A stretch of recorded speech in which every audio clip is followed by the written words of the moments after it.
Welcome. You're safe now. Let the stillness settle in, like the soft weight of blankets spun from ancient mist. Tonight, I'll take you far from your waking thoughts, far beneath the clouds, beneath the forest roots, beneath even the bones of the world itself, into the belly of the earth, into the mountain that sleeps. There, in the quiet dark, old songs still hum through veins of ore. Fires long forgotten still breathe faintly through stone lungs. This is the realm of the deep folk, the dwarves, of legend, who once carved their kingdoms into the marrow of mountains and forged wonders no surface hand could dream to hold. But tonight's story is not about war or treasure. It is about memory, about sparks rekindled. It begins with a child, a heartbeat, and an echo. Imagine, if you will, a mountainside shrouded in quiet. The kind of quiet not born of absence, but of breath held in reverence.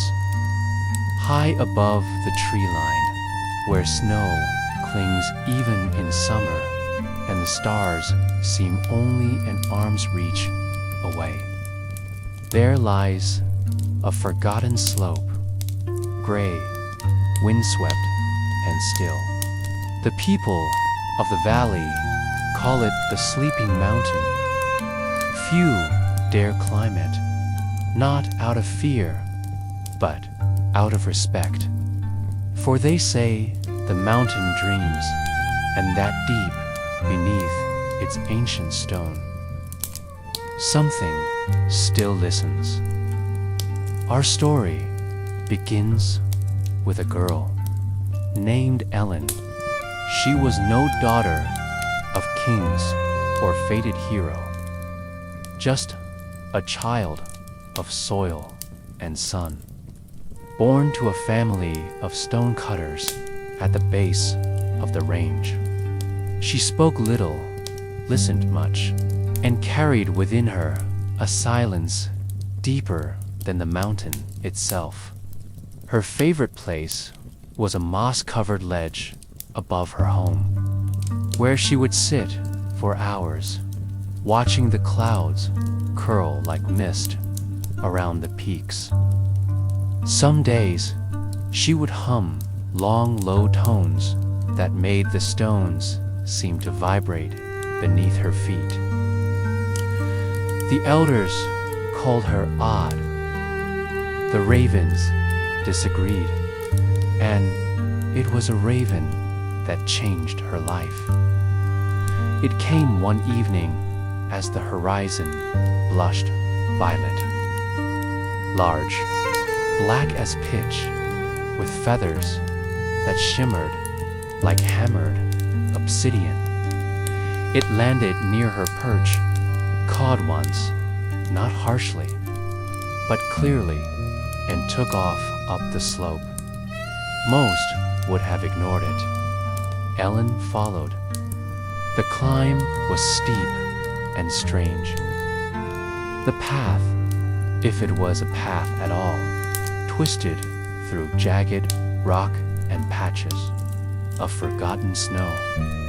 Yet the raven remained always just ahead, pausing at outcroppings, tilting its head, as if beckoning Dot higher and higher they climbed. The wind whispered in voices she did not recognize, carrying with it the scent of old fire, of metal cooled long ago. Strange glyphs appeared in the stone, not carved but pressed in, as though the rock itself had once softened under heat and pressure, and then a hollow hidden behind a curtain of hanging moss and stonefall. The entrance yawned, open, tall, arched and dark as a memory never spoken. The raven dove inside.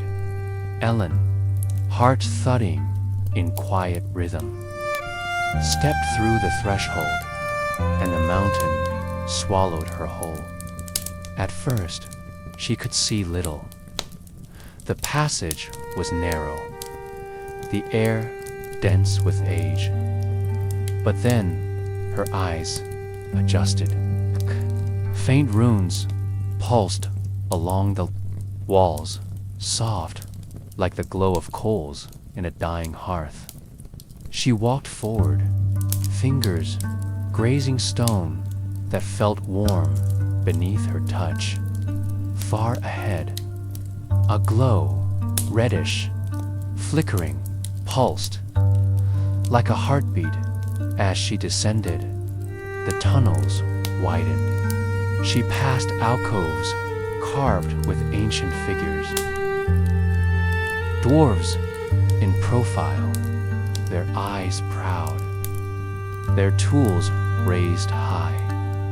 In some, glowing fungi painted the ceiling like stars.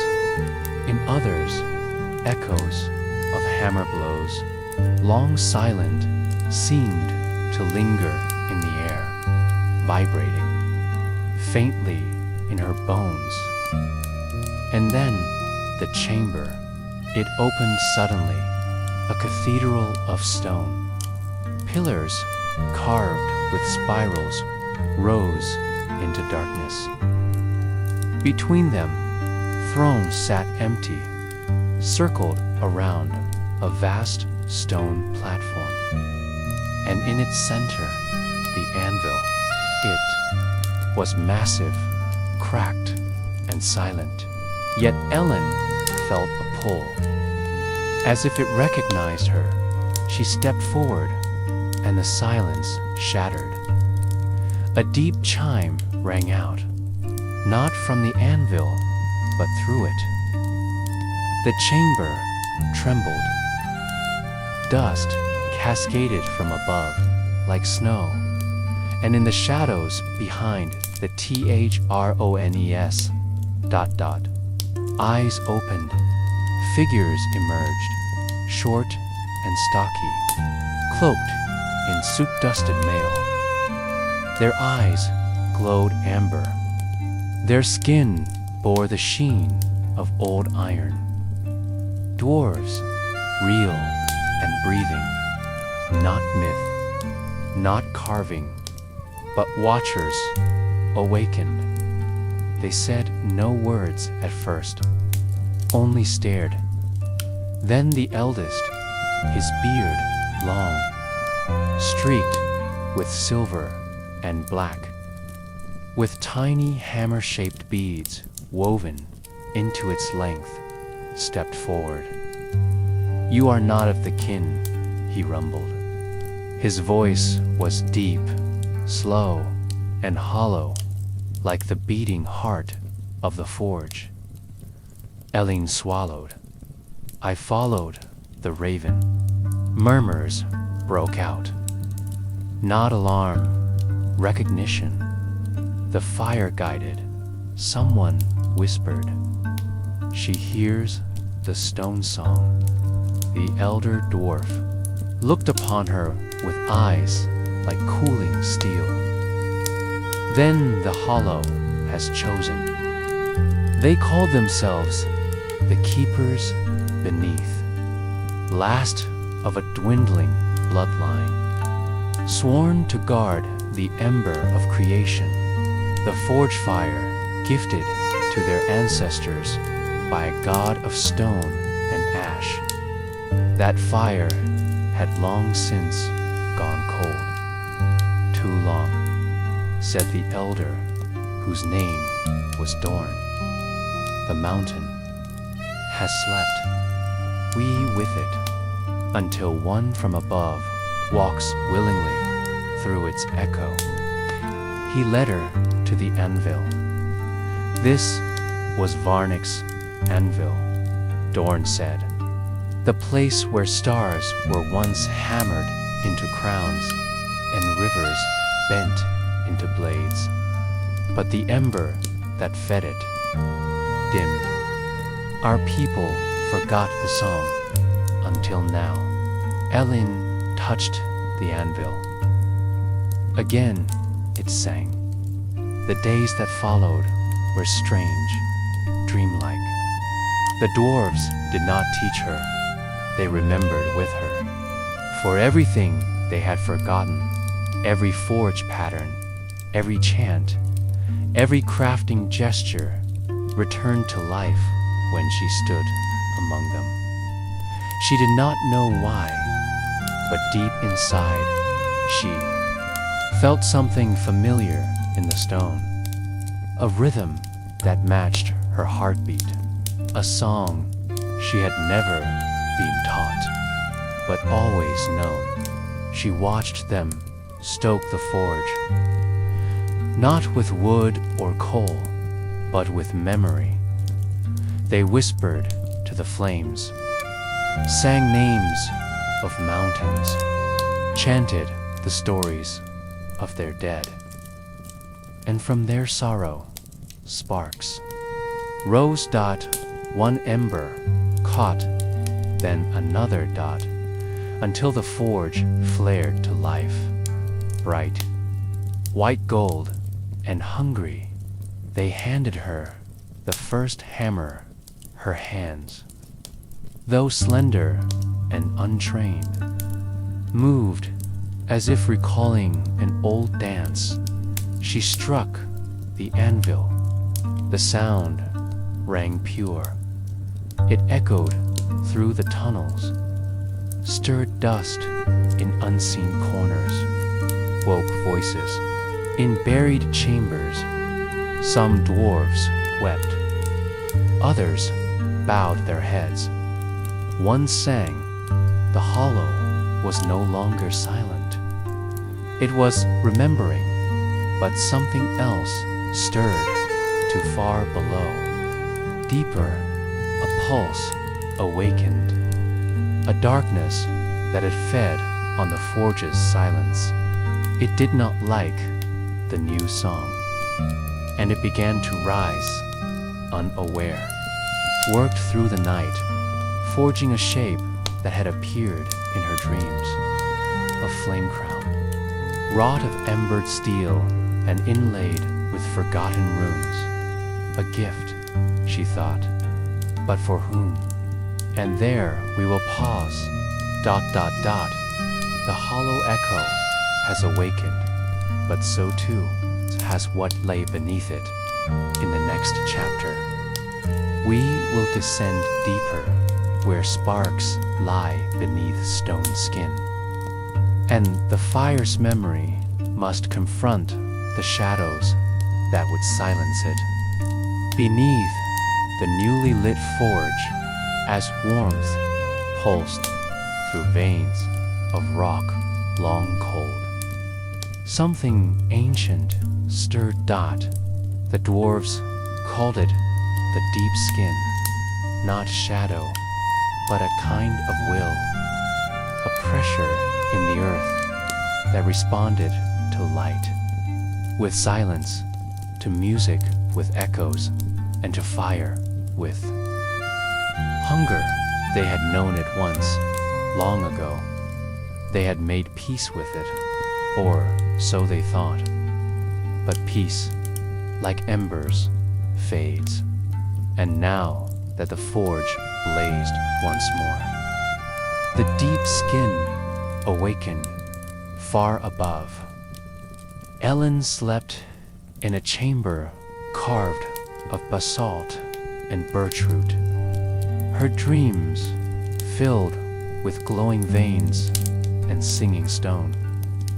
She slept on a bed of moss and woven copper filaments, gifted by the smith daughters of the keepers.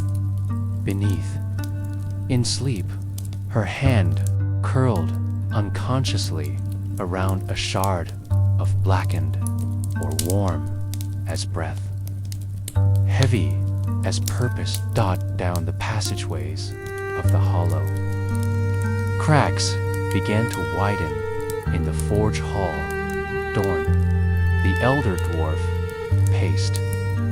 His beard was still dusted with soot from the crowning ritual, the moment Elan's flame-forged diadem was laid upon the stone altar. Its runes still glowed faintly, casting, shifting light across the polished obsidian floor.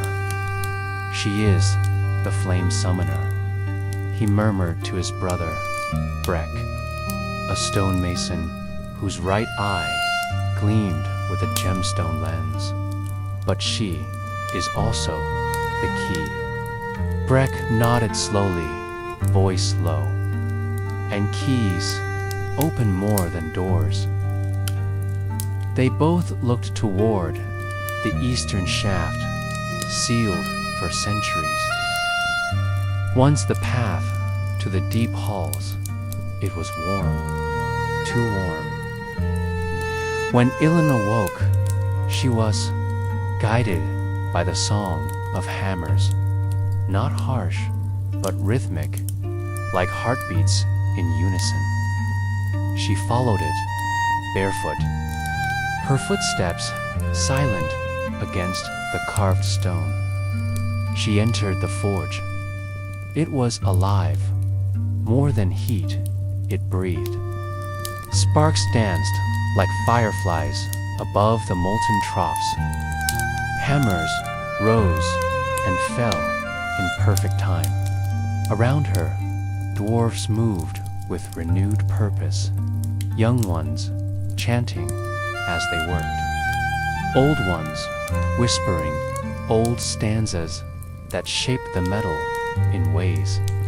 Thought, lost and at the center.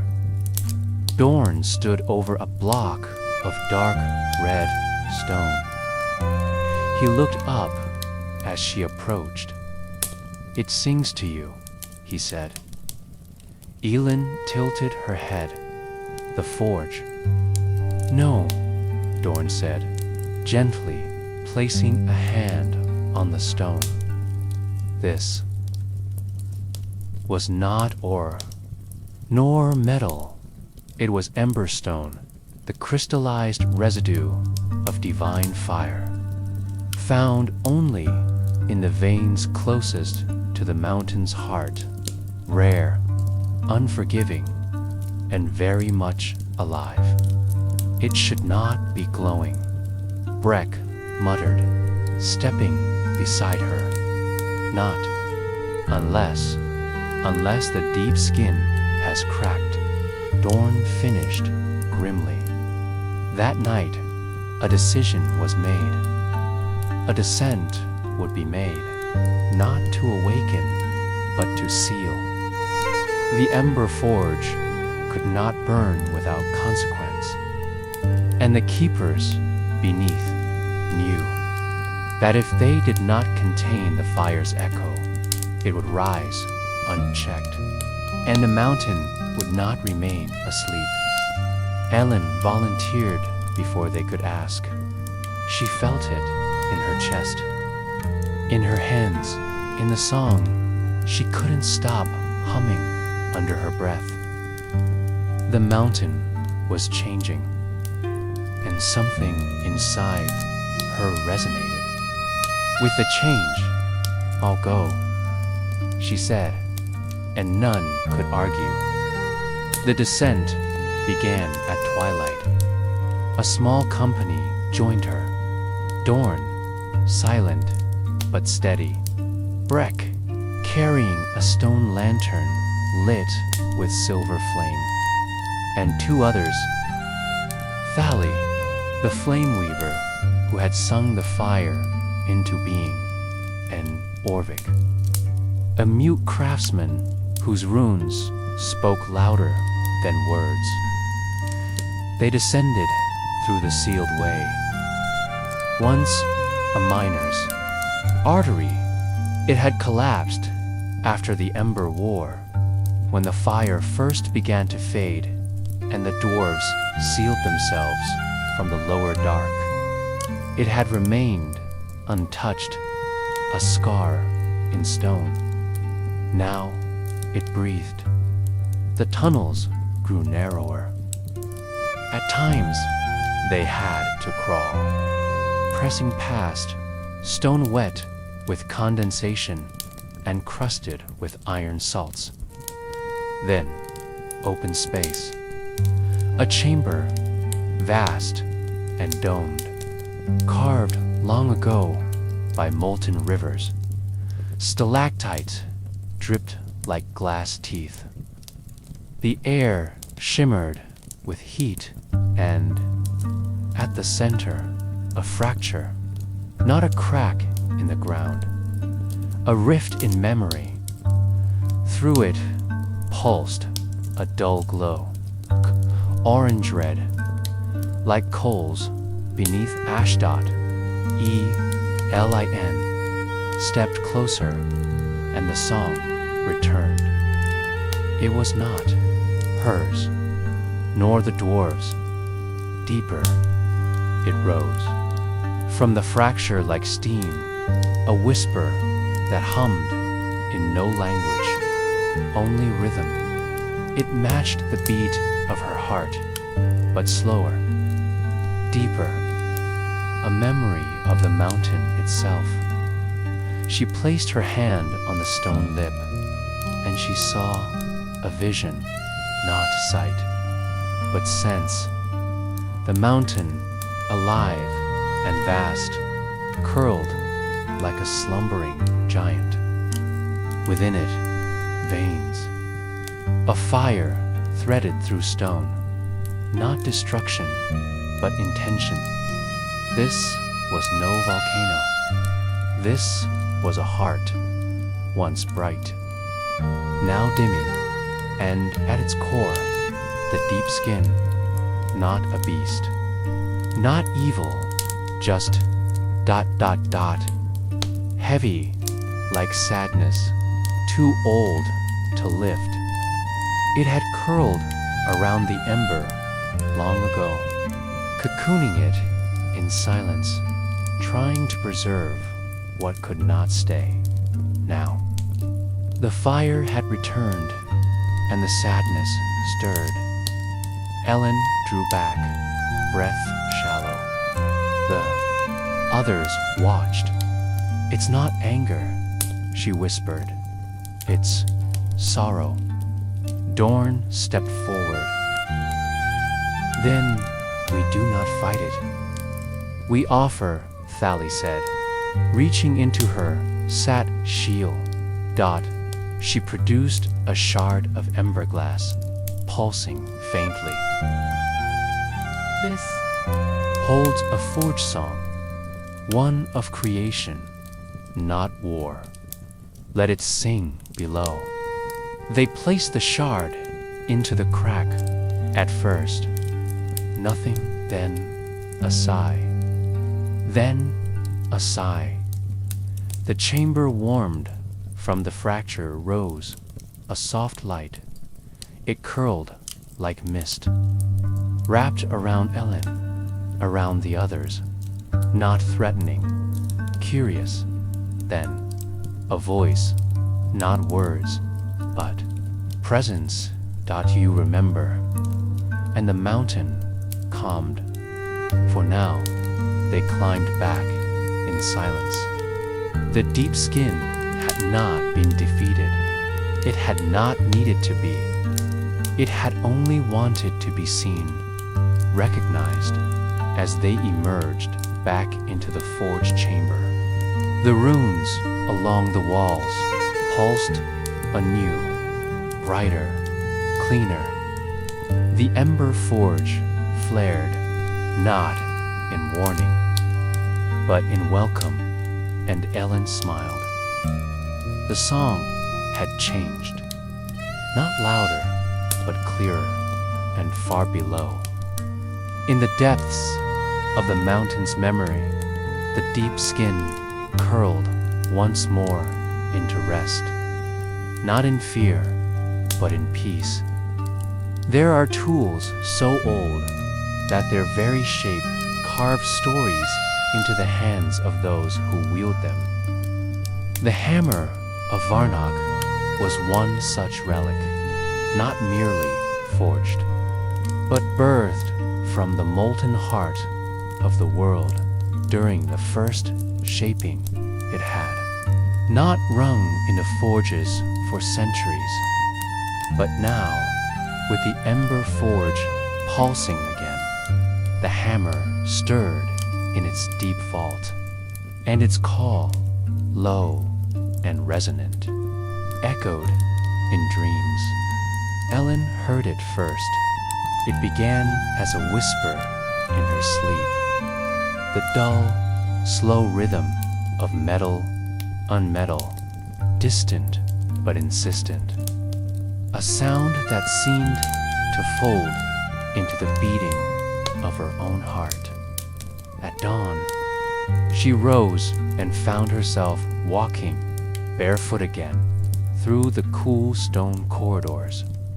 The forge fires still burned. The dwarves still sang, but the rhythm had shifted. Beneath the anvil's clatter and bellows breath, she could feel a second pulse. One not made by hand, but remembered. Thali met her halfway down the hall of echoes. You hear it too, the flame weaver said softly. Ellen nodded. It's waking, she said. Something old. They gathered again. Dorn, Breck, Orvik, Thali, and Ellen, and walked beyond the living forges into a corridor sealed with a gate of twisted black iron and veins of fireglass. Above the gate were carved words in Old Dwarvish, not for fire, not for war, but for forging the world again. Dorn laid his palm against the metal. It grew warm. The runes shimmered. The door opened. No creak, no groan, just acceptance, as though it, too, had waited. The vault of Varnok was not vast, only wide enough to fit 5 dwarves shoulder to shoulder. Its walls were polished obsidian, unmarked by tool or chisel. It was said the chamber was shaped by the breath of the first earth serpent, who had coiled here in sorrow when the Ember famine came. And in the center, upon a block of stone that looked older than time, lay the hammer. It was not ornate. No gems, no carvings, just a handle of petrified root wrapped in iron weave cloth, and a head forged of star metal, veined with dull gold that pulsed like a heartbeat. The moment Ellen stepped forward, the hammer H-U-M-M-E-D, and then the voices began, not audible, not spoken, but a memory infused into the space itself. She saw, not with eyes, but with presence. A dwarf, tall, wide-shouldered, skin like forged bronze, standing where she now stood. This was Varnok, the first. Smith. He did not speak, but his hands moved, not to wield the hammer, but to listen to it. He pressed it to the stone, to the roots of trees, to the skull of a dragon long buried. and the hammer changed. It learned, and then it taught. With every strike he laid into the anvil, he wasn't just shaping tools, he was shaping time, creating a rhythm for the world to follow. Ellen fell to her knees. The vision faded, but the memory remained. She lifted the hammer. It was heavier than anything she had ever held, yet not in weight, in story.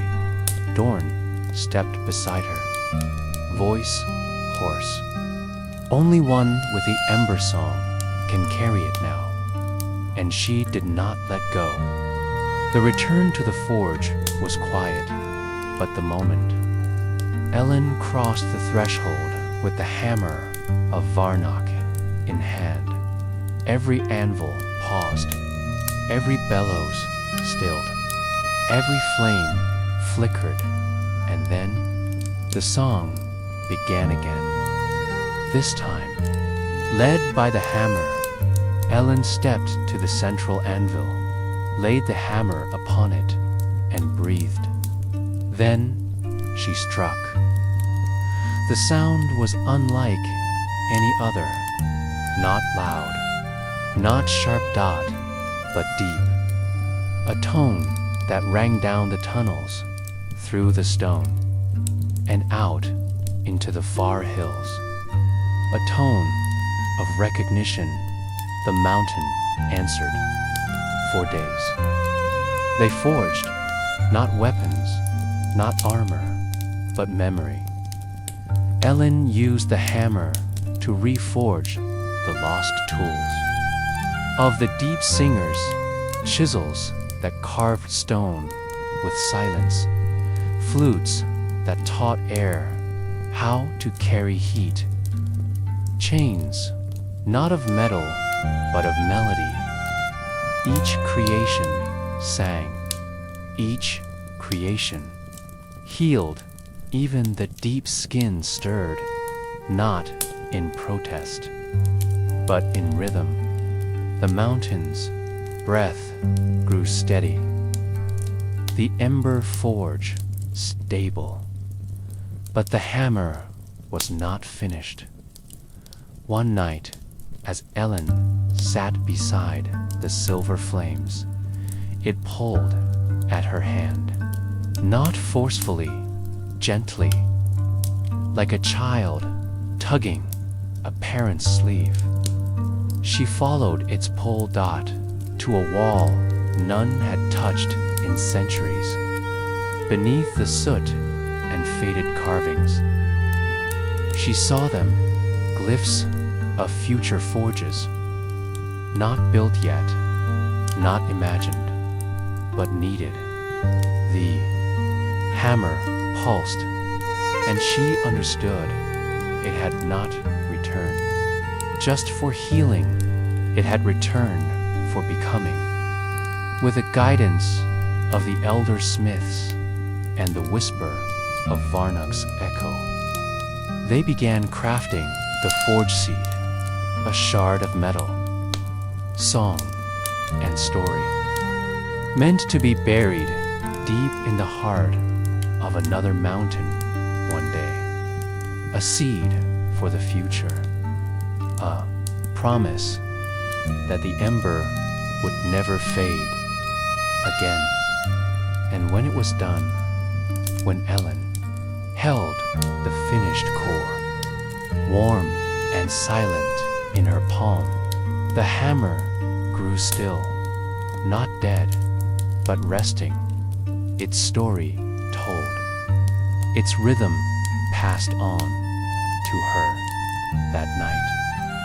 Ellen returned the hammer to its stone cradle. She placed her palm on the haft. "Thank you," she whispered, and though there was no reply, she felt a warmth in her chest, like a forge at peace, far above in the night air. The mountain exhaled a plume of steam. not from fire, but from remembering. The stars twinkled, the stones quieted, and somewhere, deep in the dreaming heart of the world, Varnock smiled. Imagine, if you will, a place beneath the earth where silence is not absence, but a canvas, a space where every echo carries memory. And the heat of a forge is tempered not only by bellows, but by song. This is the Forge Hall, a sacred chamber within the sleeping mountain, older than any script, deeper than any mind, built not with chisels, but with voices. Here, the dwarves did not only shape metal, they sang it awake. And now, after centuries of stillness, that song was stirring again in the first days of the mountain's reawakening. The forge fires returned with their hiss and glow. But it was in the forge hall where the true miracle unfolded. Not in flame, but in resonance. Ellen had heard whispers of the place. Even among the dwarves, it was spoken of rarely, and always in tones laced with reverence.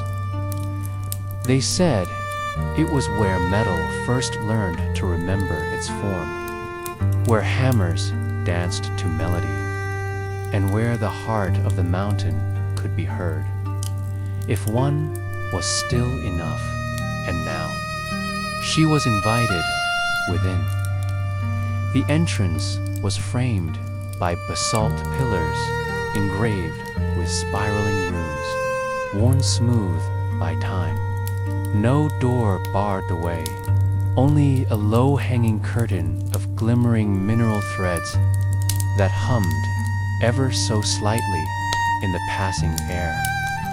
Like a harp touched by silence, Ellen brushed through it gently, her fingers tingling. Inside, the hall expanded, not outward, but inward, its boundaries undefined, its walls shaped as much by acoustics as by stone. There were alcoves of bronze and obsidian, platforms shaped like open palms, and above all, a ceiling that shimmered faintly with flecks of crystal dust, catching the light like a galaxy in slumber. It smelled of iron and lavender smoke. She had never been anywhere so hushed, not because no sound was made, but because every sound was held. Orvik was already there. He stood near the center of the chamber, beside a half-circle of seated dwarfs. Each bore a different tool, a tuning fork of ancient silver, a bone flute, a shallow bowl of quartz filled with tiny black stones.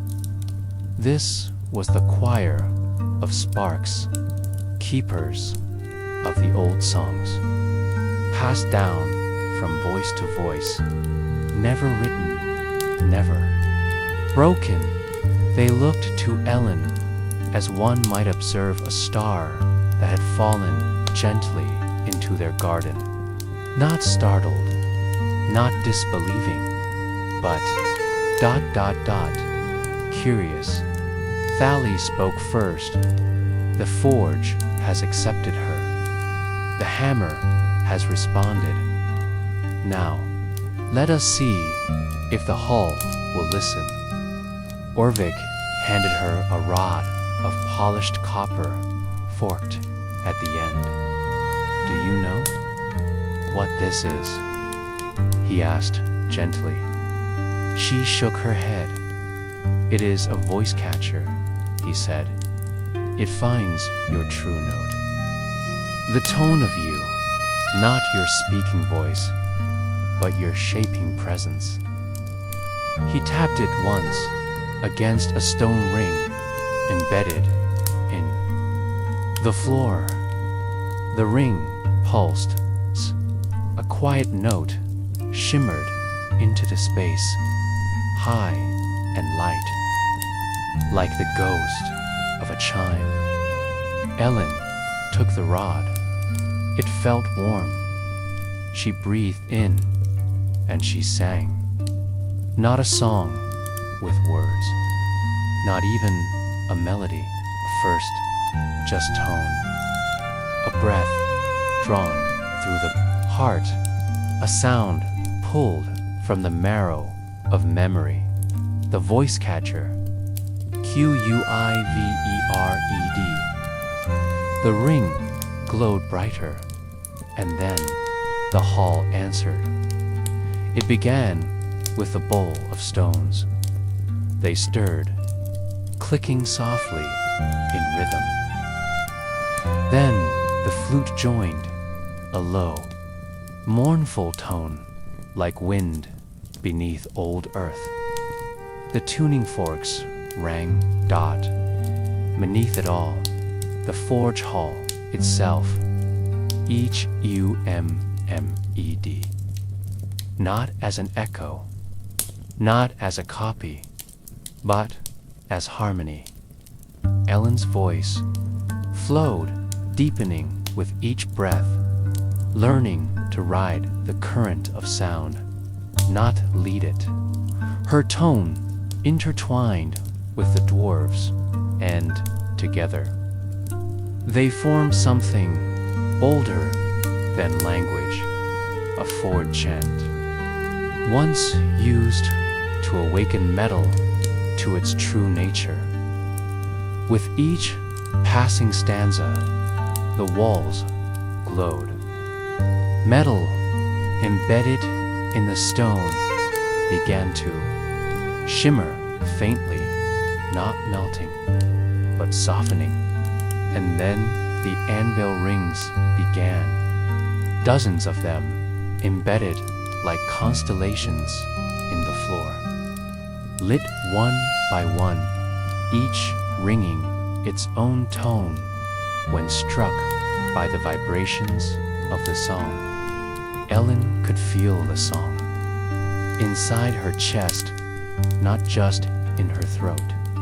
It stirred memories not her own, of deep chambers and long-lost forges, of molten streams that flowed like blood through the mountain's arteries. She saw visions behind her eyes.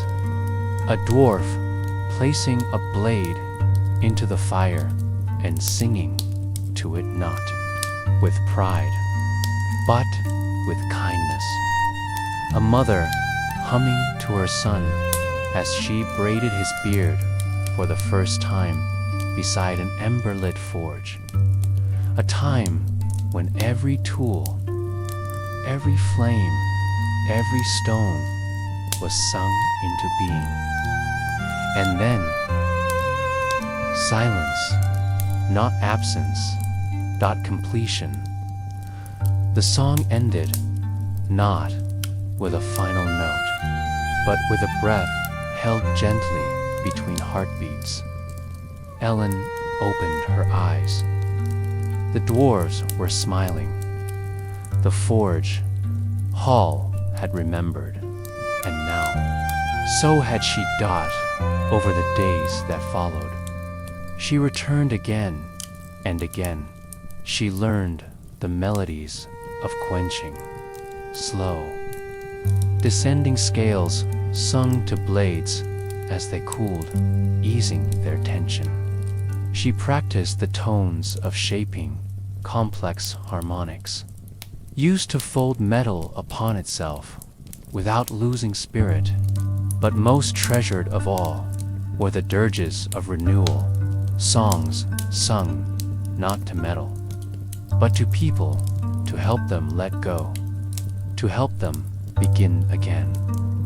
Ellen sang one such dirge to the ember that had once thrashed beneath the stone. It lay still, not dead, but cradled. Its breath matched hers, its heat softened to warmth, not fury, and she understood. This was not about forging weapons, it was about forging peace. One evening, Dorn approached her with a bundle wrapped in ashcloth. Every singer must make their own tool, he said. Not a hammer, not a blade, something ... truer. Inside the cloth lay a lyre, or rather, the beginnings of one. The frame was of wrought iron, curved like a crescent. The strings were yet unspun. The heart, UNSHAPED.ELIN, smiled and began to sing. That night, the forge hall heard something new. Not a song of the past, not a song of memory, but a song of becoming. And the mountain listened and dreamed. There is a kind of silence that lives only in places where time folds, where the air no longer carries news, only memory, where even fire forgets how to burn and simply waits for the right breath beneath the heart forge where the mountains ribs encased the sleeping ember. That silence was breaking, but not with noise, with remembering. It had been several moons since Ellen first touched flame, since the great forge awoke and the anvil sang again, since the dwarves began walking the old halls, not as keepers of tombs, but as tenders of continuance.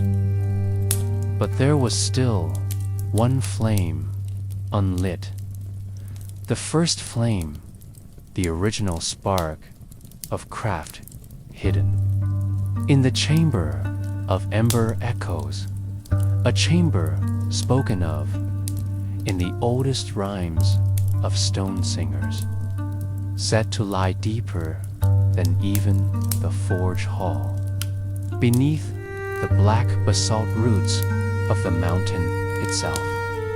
No one had entered it in generations. Many had forgotten it even existed, but now it called. Eileen stood before a gate not shaped by chisel, but formed by time. A natural arc of stone crusted with soot and specks of old copper. Runes etched by breath and temperature, not hand. Beside her, Orvik knelt and pressed his palm to the stone. It did not glow, but it shifted just slightly, like breath behind a veil. He nodded. She remembers, he whispered. She knows we've returned. The gate opened without sound, and they entered the dark. No torches, no lamps. The gentle shimmer of heat guiding them down spiral paths carved by molten sorrow. Past chambers where the air was heavy with memory, until at last they reached the chamber of ember-echoes. It was not grand, not gilded, just a hollow space with a stone basin at its center, blackened and cold.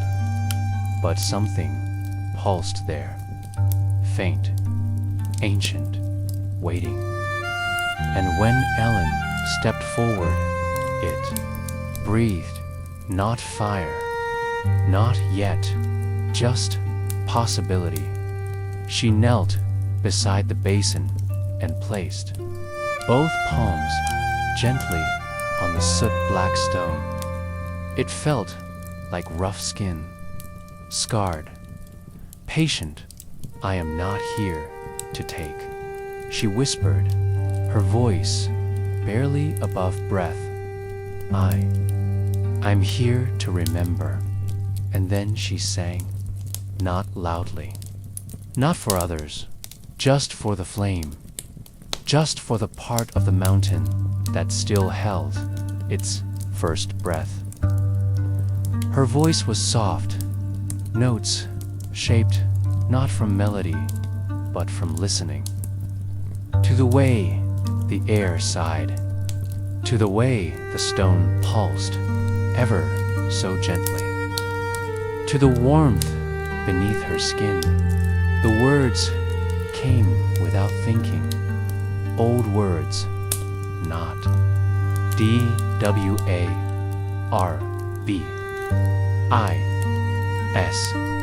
not human, but words the flame knew. And as she sang, the basin began to glow. At first, only a thin ring of red light traced the rim. Then soft tendrils of gold wove upward, twisting into one another like threads pulled through time. And in the center, a single coal began to pulse. It beat like a slow heart, not hungry, not wild, just present. Ellen exhaled, and with her breath, it bloomed, a quiet fire, not bright, not loud, but clear, and it did not consume. It remembered, images flickered through the flame, like reflections in water. A dwarf child watching her grandfather carve a forge song into iron, a smith weeping quietly as he folded the blade for his daughter's coming voyage. A circle of dwarves around a glowing ember. Hands joined, singing the first forge into life. Not visions of war, not glory, but care, patience, creation. And Ellen understood what the flame had waited for. Not a wielder, not a master, but a witness. She stood, and the flame followed, rising slowly into the air, not with heat, but with weightless warmth, like the memory of sun on skin. It hovered before her, pulsing gently. Then it divided into 7 motes, each drifting toward a pillar, carved with ancient names, the names of the first forgers. The dwarves dropped to one knee. Orvik bowed his head, tears unhidden in his beard. The flame had returned, not to rule, but to guide in the days that followed. The flame was brought to the forge hall. It did not replace the other fires. It simply sat among them, humming softly, reminding them of why they burned. Elin fashioned a small lantern, not to carry the flame, but to honor it. She wore it at her belt, a gentle glow, ever near, never consuming, always present.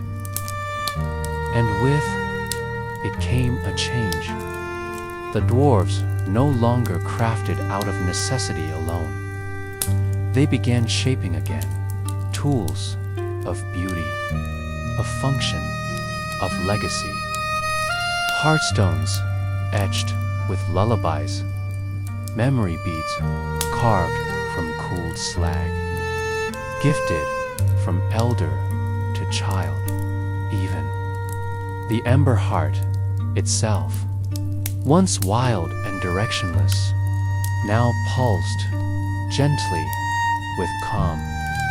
And at the mountain's peak, flowers began to bloom again, faint, silvery things that only grew where old Forjash had settled, as though the earth itself had exhaled.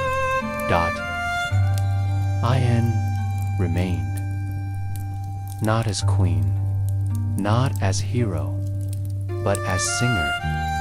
She taught the young dwarves the voice chants. She kept the flame company, and some nights, when the halls were quiet and the forge song complete, she would walk alone through the sleeping chambers, humming gently too. The walls and the mountain would hum back. One evening, she stood at the bridge between halls where the molten streams once roared. Now, they glowed peacefully beneath glass floors, lighting the walkways like rivers of memory. Orvik approached, silent as always, and placed something into her hands. It was a stone, small, unremarkable, until she turned it over on the underside. Etched by hand was the rune for continuance. You lit the flame, he said softly, but you were always the fire. Far beneath them, the ember echoes stirred again, not in demand, not in hunger, but in gratitude. The sleeping mountain no longer slept. It remembered, and in its remembering, it sang. The winds atop the mountain now move with rhythm, no longer the howling of a place abandoned, but the quiet breath of something at ease. From afar, travelers speak of strange dreams when camping near the base of the sleeping mountain. Of voices in stone, of hammer songs echoing across lava-chilled caverns, of soft golden light threading through the roots of the world. They wake, not frightened, but calmed. Some say a girl walks there, not young, not old, with a lantern of ever-burning ember, singing songs in no known tongue. Others say it is only the wind, but among the dwarves of Deep Forge, her name is not forgotten. They call her the Flame Bearer, the listener, the last singer of Ember. Children now gather around hearths carved from obsidian and memory, whispering her tale before sleep of how a mountain once slept too deeply, and how a single child's courage became the lullaby that stirred it gently awake. They whisper of the flame that remembers, a fire that does not burn but binds, a warmth that carries the memory of craft, of love, of song. Not all remember the battles, not all remember the fear, but all remember the glow dot. And if one listens closely in the deepest halls, where the stone still sweats from old sorrow, where the anvils rest under velvet covers of silence, where the forges now hum, low and kind, like the rhythm of a grandmother's hand weaving. You may still hear it, a single note, a voice, singing not to summon, not to warn, but simply to say, "You are not forgotten." Sleep now, listener. Let the echo of that song guide you. Let the memory of stone and ember lull you beyond the edges of time. Close your eyes and feel the mountain breathe.